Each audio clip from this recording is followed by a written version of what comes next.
राहु राशि परिवर्तन 2023 मेष राशि फल का विश्लेषण करेंगे। जन्म राशि के आधार पर यह पूरी विश्लेषण को आप समझिए। मेष राशि के जातकों के जीवन में भाग्य के स्वामी बृहस्पति हैं और उनको काफी समय से राहु के साथ गोचर करने के कारण से भाग्य का एक जो सपोर्ट मिलना चाहिए व्यक्ति को, वो सपोर्ट जो था वो कमजोर था। आप समझिए कि 4 पहिए से गाड़ी चलती है और यदि एक पहिया उसका कमजोर हो जाए तो गाड़ी चलने में दिक्कत आती है। गाड़ी चलती तो है पर फिर भी कहीं ना कहीं एक मन में डर बना होता है। तो राहु और गुरु की युति के कारण से ही मेष राशि वाले जातकों के लिए पिछले काफी समय से जो काम हो रहे थे उनमें तमाम तरह के संशय, दिमागी तनाव निश्चित रूप से आपका बढ़ा था। अब ये राशि परिवर्तन आपके जीवन में बड़ा बदलाव करने वाला है। ये आपके जीवन की एक बहुत बड़ी खुशखबरी है, एक बड़ा भाग्योदय आप इसे मान सकते हैं। ये समय आपके जीवन में स्टार्ट होगा 30 अक्टूबर 2023 को।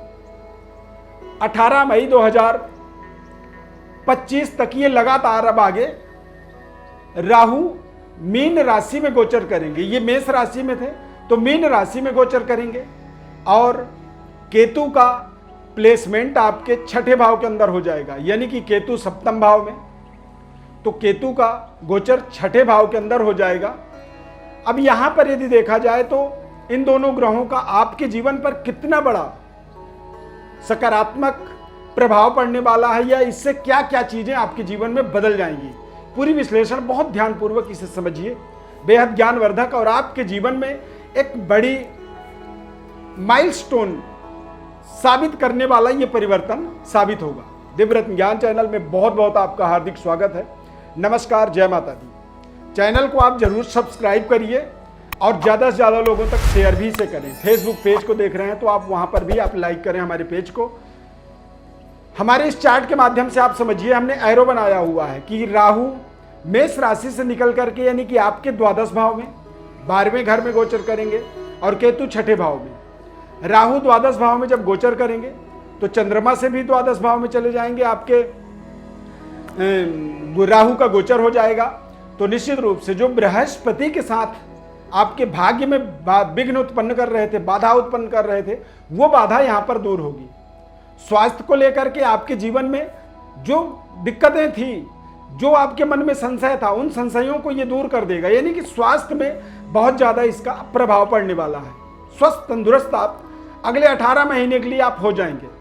अब द्वादश भाव क्या है तो व्यय भाव है। जब राहु यहां पे गोचर करेंगे तो इनकी दृष्टि राहु की 6ठे भाव के अंदर पड़ेगा। तो 6ठा भाव क्या होता है? रोग, ऋण, शत्रु, परेशानी, तकलीफ, इन सभी चीजों का आपके जीवन में निराकरण होगा।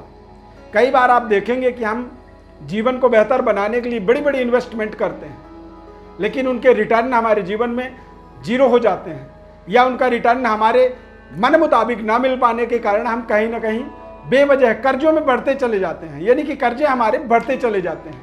तो राहु का द्वादश भाव में गोचर होने से सबसे बड़ी जो रिलीफ आपको मिलेगी, आपके कर्जे की कमी होगी। कर्ज आपका एक तरह से कमजोर पड़ेगा, कर्ज आप निपटाएंगे ज़्यादा से ज़्यादा। स्वास्थ्य में आपको सुधार दिखेगा और बेहतर सुख सुविधाओं का आप इंक्रीमेंट इसे होता हुआ इस परिवर्तन के बाद आप देखेंगे।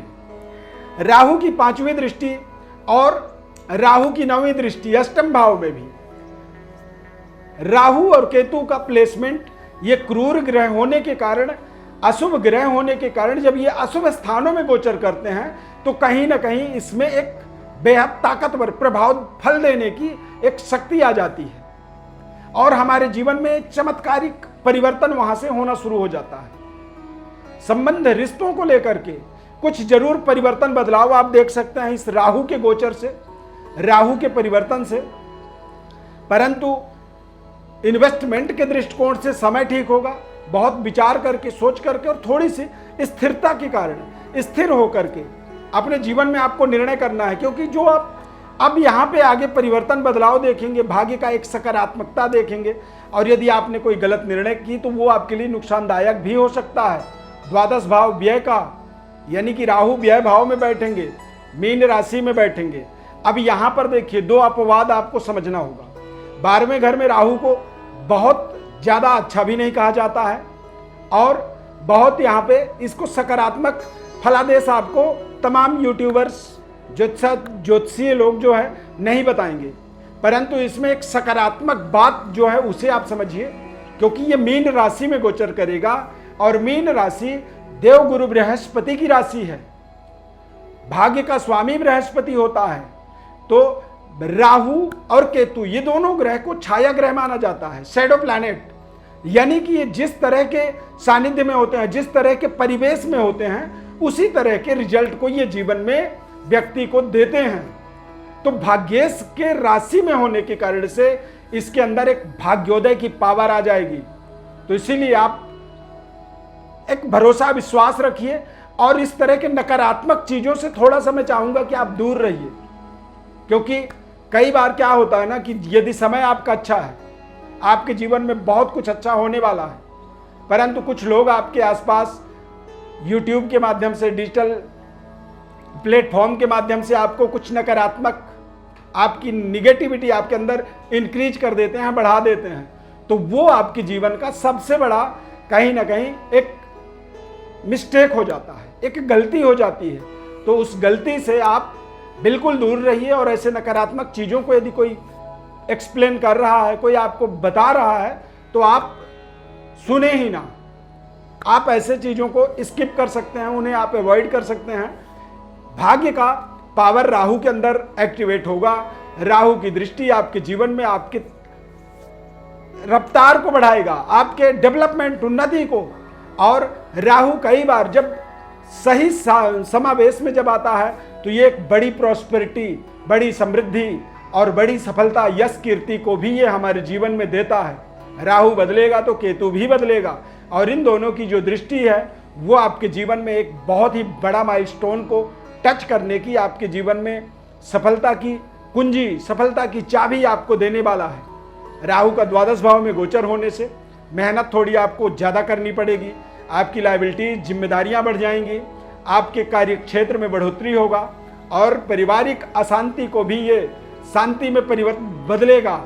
पारिवारिक सुख शांति का भी बढ़ावा होगा। अष्टम में दृष्टि होने के कारण ये आपको अगले 18 महीनों तक लंबी दूरी यात्रा, देश विदेश यात्रा, विदेशों में रह रहे हैं तो आपको एक बड़ी जिम्मेदारी, बड़ी उपलब्धि, बड़ी सफलता ये देगा।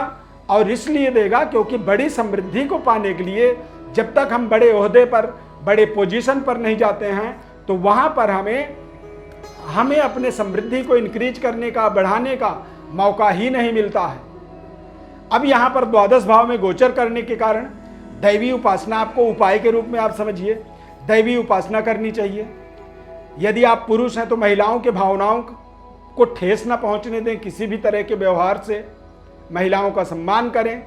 और यदि आप महिला हैं तो आप माता रानी की उपासना करें, दैवी शक्ति संपन्नता। माता रानी की जब कृपा होती है तो राहु ग्रह हमारे जीवन में एक बेहद सकारात्मक पॉजिटिव ऊर्जा को हमारे जीवन में एक्टिवेट कर देता है। राहु शैडो प्लैनेट है, इस बात का ध्यान रखना है। दूसरी बात आपको ध्यान रखना है कि भाग्य के सानिध्य में, भाग्य के औरा में गोचर करेगा। और दूसरी बात, केतु का गोचर भी कहीं ना कहीं बुध के राशि में होने के कारण से यह भी एक बेहद सकारात्मक और ताकतवर आपको प्रभाव देगा और ये आपके जीवन में बड़े बड़े परिवर्तन, बदलाव, व्यापारिक डेवलपमेंट, आर्थिक समृद्धिशाली सशक्तिकरण और परिवार के अंदर सुख शांति समृद्धि का बढ़ावा होगा। द्वादश भाव को व्यय भाव माना जाता है, तो कई बार खर्चे हम यदि सकारात्मक तरीके से करते हैं तो वो हमारे जीवन में किसी भी तरह का नुकसानदायक नहीं होता है। नुकसानदायक तब होता है जब आप अनाप शनाप काम करते हैं, लॉटरी में, शेयर मार्केट में आप गैम्बलिंग करते हैं तो वहाँ पर ये आपको नुकसान दे सकता है।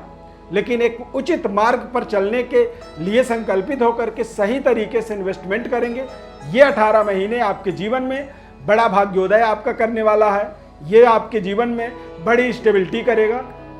भाई यदि कोई घर बना रहे हैं, कोई प्रॉपर्टी खरीद रहे हैं तो वहाँ पैसे ही तो आप खर्च करेंगे, पर यदि घर बन गया, मान लीजिए आपने अपने जीवन की जमा पूंजी लगा दी, तो वो घर आपके लिए जीवन भर सुरक्षित और स्थिर लक्ष्मी के रूप में आपसे जुड़ जाएगा। तो ये एक समय ऐसा है राहु का द्वादश भाव में चल लक्ष्मी को स्थिर लक्ष्मी में बदलने का एक सौभाग्य। इसीलिए हमने थंबनेल में लिखा है कि संपूर्ण भाग्योदय का अवसर 18 महीनों के अंदर आपको मिलने वाला है। इस खास कार्यक्रम में आप जुड़ते हैं, हमारे कार्यक्रम को पसंद करते हैं तो लाइक जरूर करिए, और यदि कार्यक्रम अच्छा लगा तो कमेंट में जय माता दी जरूर लिखें। राहु देव की कृपा होगी। यदि आप अपने बारे में, अपने गोचर ग्रह स्थिति को के बारे में समझना चाहते हैं, निःशुल्क विश्लेषण आपको बताएंगे। आप हमारे व्हाट्सएप नंबर पर अपनी बड़ी डिटेल भेज सकते हैं, और राहु की रियल स्थिति, गोचर स्थिति और आपके जन्म कुंडली की स्थिति दोनों ही तरह से ये आपके लिए कितना लाभदायक है, कितना नुकसान कर रहा है, इसकी पूरी विश्लेषण हमारे द्वारा आपको निःशुल्क रूप से हम बताएंगे। इस खास कार्यक्रम में जुड़ने के लिए बहुत बहुत धन्यवाद। जय माता दी।